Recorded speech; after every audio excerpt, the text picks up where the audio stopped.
Why would you go to Porto, Portugal and make this big mistake? Josh and I travel a lot, and it's always tricky in a new city if we don't know anyone to make sure we avoid the tourist traps and mistakes. The same goes for when we move somewhere new. We want to experience the city, not be shuffled around like a herd of cows.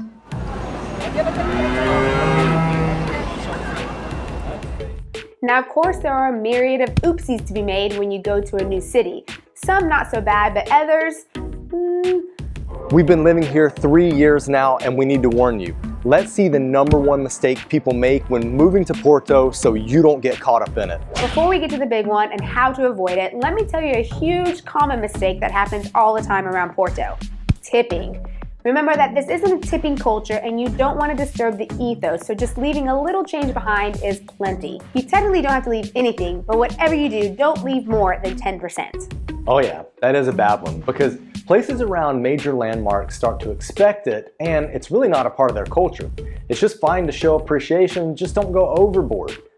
Plus, a side benefit is holding on to those extra coins for street buskers.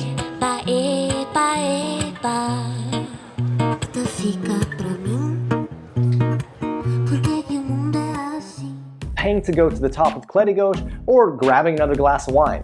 And speaking about restaurants and landmarks, don't make the mistake of only eating there. They tend to be pricier and not as good of food. For example, Ribeira is beautiful and it's a nice place to catch a meal or a drink with a view of the river, but it really is a tourist trap. Right, that's actually an area of the city where you can get caught up in both mistakes of tipping and paying too much for food that isn't as good of quality. There are so many good mom and pop Portuguese places to try, and if we tell you them here, then I think we're making the mistake. No, but seriously, we have a map on a platform called Atli that we'll put in the description below of places that we like to go. And last mistake swirling around food is be sure when you eat the francesinha that you don't just choose any place. Not all francesinhas are equal. As a staple food of the north, and if you don't know this already, I love my francesinhas, you want to be sure you're eating a good one. What's a good one, you might ask? It does not contain lunch meat. That's so true. Here's a quick list of restaurants I personally recommend for a good francesinha. Okay, so those were a few quick tips around the food culture, and we want to give you a few more quick tips around public transportation before our biggie. Have you ever arrived in a new city, exhilarated and ready to go, then you find yourself standing in front of a metro machine wanting to cry because you don't know what you're doing? The metro and bus systems in Porto are amazing, so don't be afraid to navigate them. We know it can be daunting. We've been there and every city seems to do it differently, but there's a crucial thing you need to know. The metro is set up into zones, and it's really important that you have your card coded for the correct zone. Every metro stop falls within a zone, and this creates borders. When you cross a border, you enter a different zone. Your starting zone is your Z1, and your bordering zone is your Z2. One more border beyond that, and that's your Z3. So for example, if you want to travel from downtown Porto to Matosinhos, you'll need a Z3 because you're crossing into a third zone. The Metro Police are constantly checking, so don't make the mistake of being in the wrong zone or thinking you can catch a free ride by not tapping. You have to tap to validate. If you're unsure about zones, check the map on the Metro ticket machine where you're purchasing your ticket, as there's a guide there. And honestly, if you're still unsure, just step off to the side and look at the Metro map of the various zones you want to travel to. This way you can take your time and not feel the eyeballs on the back of your neck from people behind you. Another tip is to not get your ticket at Trinidad Station during peak hours, as there are long lines. And never, ever, ever go to the Dragão on game day without a return ticket. Now that's a long line. Kaylee, these are all great little tips, but let's get to the big mistake. Okay. The biggest mistake you can make in Porto is to stay down by the São Bento train station. Why, you might ask? Good question. There are several reasons why this is the #1 mistake, so let's unpack it. This is tourist central. Have you ever been to the most touristy part of a city and it just feels like you're not seeing the city for what it's really like? It's great to experience, but it's not really the city. Think about living in Times Square. Yeah, it's super busy, prices are higher. Even if you're working on your Portuguese like us, you'll always be viewed as a tourist and always feel like a tourist. The food options cater more towards the transient crowd, so you might not get the best food that the city has to offer.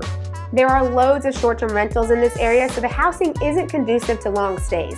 Units will be smaller and most likely have a small kitchen, like a dorm-sized fridge and one eye for the stove. College was fun and all, but that's in the past. There aren't good grocery stores and everyday life things around. So if you'd like to cook, then you're gonna have to be carrying those bags pretty far. This goes for whether you're living here or just on vacation. Imagine you want to pick something up for meals because you don't want or need to eat out every day. This area is difficult for that when you mix the small kitchen with the grocery store options. It sits low in the city, so you'll always be walking uphill to things. We all love a little exercise, right? But maybe not like this. The other part of this is that it's not well connected. Since streets are smaller and more narrow, you have less options for buses, and really there's just the one metro station, and if you're not directly by it, then it can kind of be a pain to get to. Just like in high tourist places all around the world, people are always going to try to sell you things. It kills me when a guy sees me with my sunglasses on my face and then he tries to sell me a pair of sunglasses. I'm like, I've got a pair, homie. You get scammers around here as well. For example, we were with a friend one time and we had a lady who was nicely dressed and say she needed a few extra coins for the metro. It seemed innocent, so a friend gave her some. We were standing and talking for long enough that we saw her go down into the metro and then a few minutes later back up from the metro asking others the same thing. Buskers playing music are cool, but scamming, not so much. Of course, something like this can happen in other parts of the city, but with the high amounts of people in and out of this area, it seems to be the hot spot for it. While it's a beautiful area to visit, you don't want to make the mistake of living there or even staying there as a tourist. Go to that area, but don't have your accommodations here. Now, that's a massive mistake to make, but another mistake is also you don't want to stay near the other train station, Campanhã. It's still a bit run down there and a little further out from places that you probably want to go. That's so true. It's not that near the train stations here are shady like in other European cities, but there's just not an ideal place to stay. Of course, that seems crazy because generally people think it's best to be by the train station for easy travel. But for some reason, around train stations in general end up not being great areas, and that goes for Porto too. Plus, Uber and Bolt are quite easy to get and affordable, so you don't have to feel compelled to stay near the train station for ease. Oh yeah, the train stations in Porto are a bit meh areas, but for different reasons. But definitely you don't want to have your accommodations by either of them. These are a couple big mistakes that you can avoid in Porto, whether you're moving here or coming for tourism. We've all been in this situation as it just comes with the territory when moving and traveling, but hopefully you can feel more confident about Porto now. Subscribe here to catch more on this series and let us know in the comments if you made this mistake or what big mistakes you have made. Now let's get moving.